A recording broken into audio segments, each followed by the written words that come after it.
Melati kuntum tumbuh melata, sayang merebah di pohon cemara. Assalamualaikum pembuka kata, saya sembah pembuka bicara. Salam sehat podcast Ciloteh Sehati. Sehat itu berarti loh. Perkenalkan sahabat sehat, saya Ira Desnizar SKM, saya penyuluh kesehatan masyarakat di Puskesmas Kuretaji. Nah, pada kesempatan kali ini, saya akan berbagi informasi kesehatan kepada sahabat sehat semuanya. Mau tahu informasinya? Yuk kita simak video berikut ini.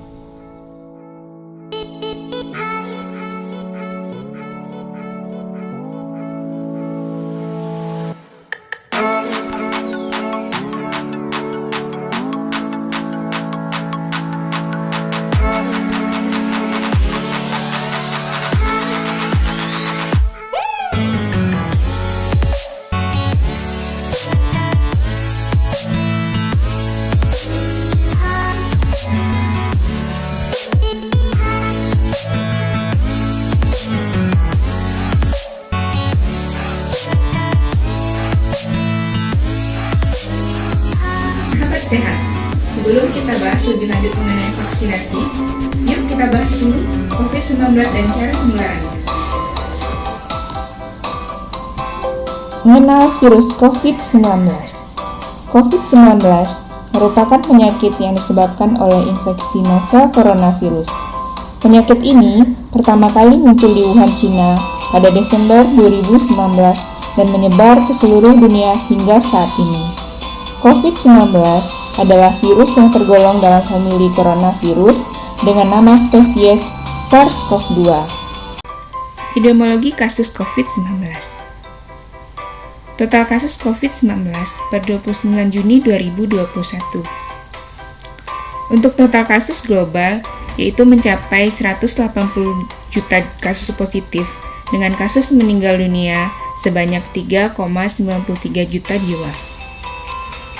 Untuk Indonesia, kasus positif adalah sebanyak 2,14 juta jiwa dengan jumlah pasien sembuh sebanyak 1,86 juta jiwa dan meninggal dunia sebanyak 57.561 jiwa.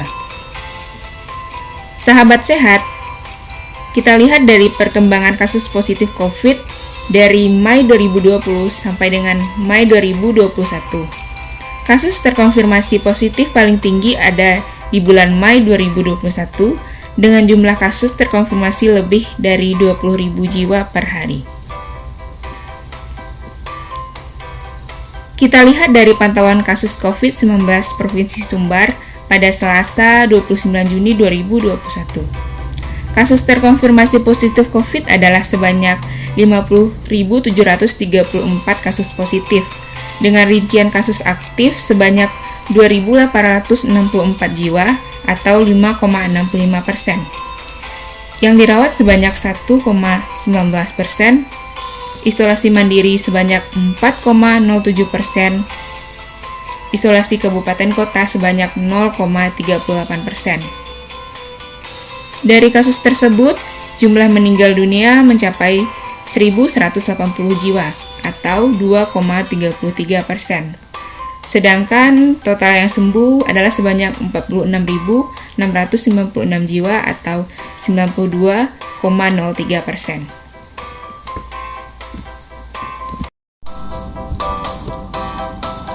COVID-19 mempunyai beberapa gejala yang khas, di antaranya adalah demam dengan suhu lebih dari 37,5 derajat Celcius, sesak napas, batuk.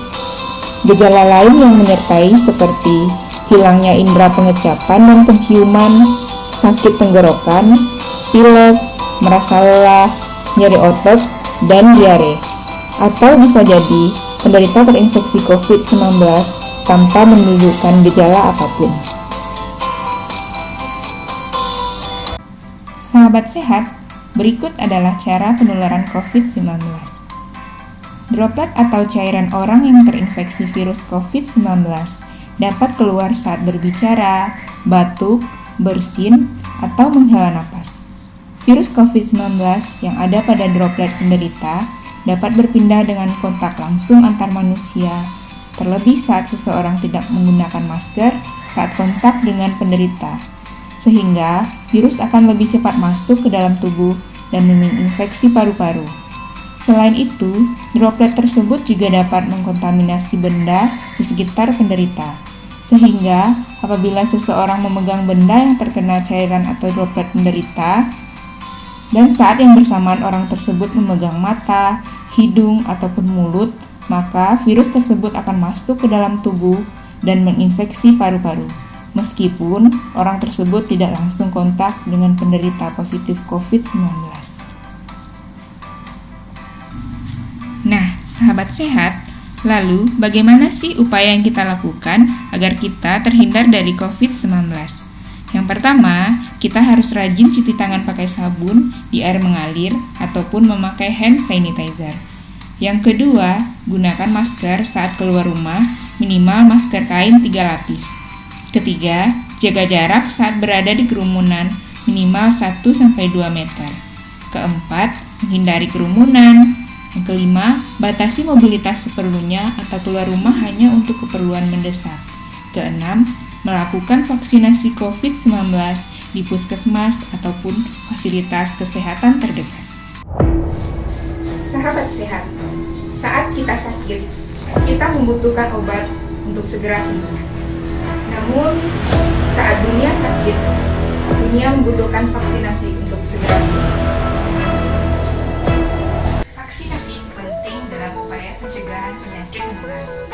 Vaksinasi wajib dilakukan oleh 70% kelompok masyarakat agar terbentuk herd immunity. Apa sih pentingnya vaksinasi itu? Dan apa itu herd immunity? Kita simak penjelasan berikut. Pengertian vaksin. Vaksin adalah produk biologi yang berisi antigen berupa mikroorganisme yang sudah mati atau masih hidup yang dilemahkan, yang ditambahkan dengan zat lainnya yang bila diberikan kepada seseorang akan menimbulkan kekebalan spesifik secara aktif terhadap penyakit tertentu.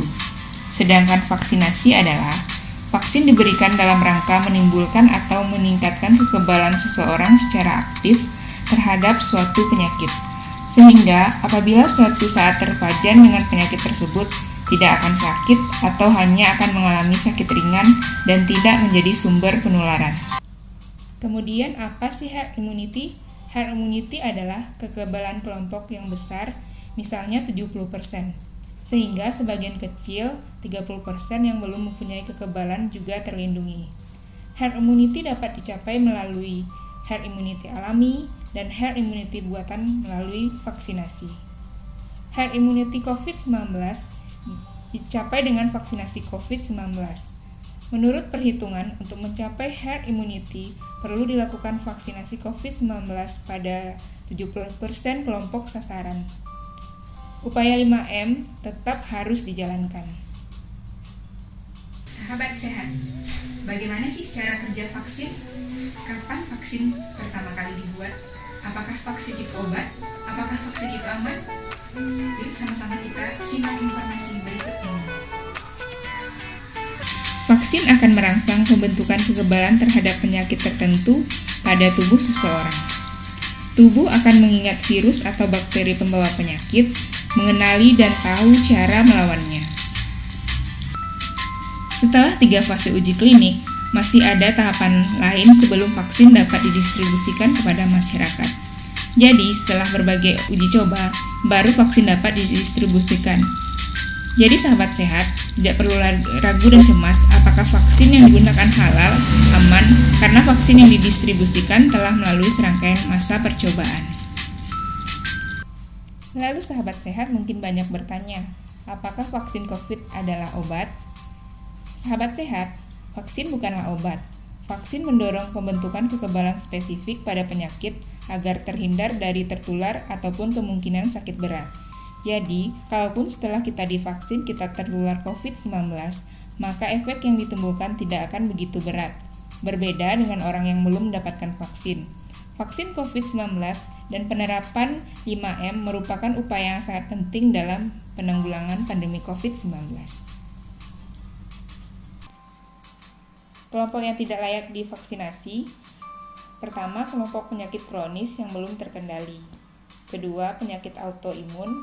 Ketiga, kelompok yang mendapat obat penurun kekebalan tubuh yang dosisnya besar, misalnya kanker. Penentuan layak atau tidak layaknya imunisasi COVID-19 oleh dokter melalui serangkaian pemeriksaan kesehatan sebelum dilakukan vaksinasi COVID-19. Jadi, setiap orang yang akan melakukan vaksinasi akan diperiksa dulu kesehatannya oleh dokter, guna memastikan apakah seseorang tersebut layak atau tidaknya untuk mendapatkan vaksinasi. Sahabat sehat, adapun kesimpulan informasi kesehatan yang kami berikan pada episode kali ini, pertama, untuk mempercepat penanggulangan COVID-19, selain upaya protokol kesehatan, perlu dilakukan vaksinasi.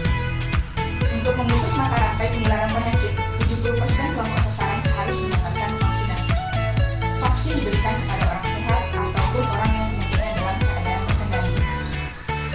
Tenaga kesehatan, garda terdepan pelayanan publik, sektor esensial, wajib mendapatkan vaksinasi.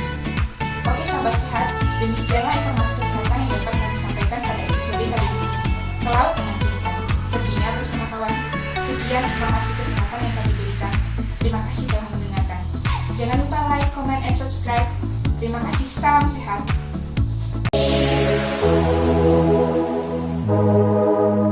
Halo, Assalamualaikum, salam sehat dari kami, Puskesmas Suraitaji. Selamat datang di podcast Cilotes Sehati. Sehat itu berarti loh.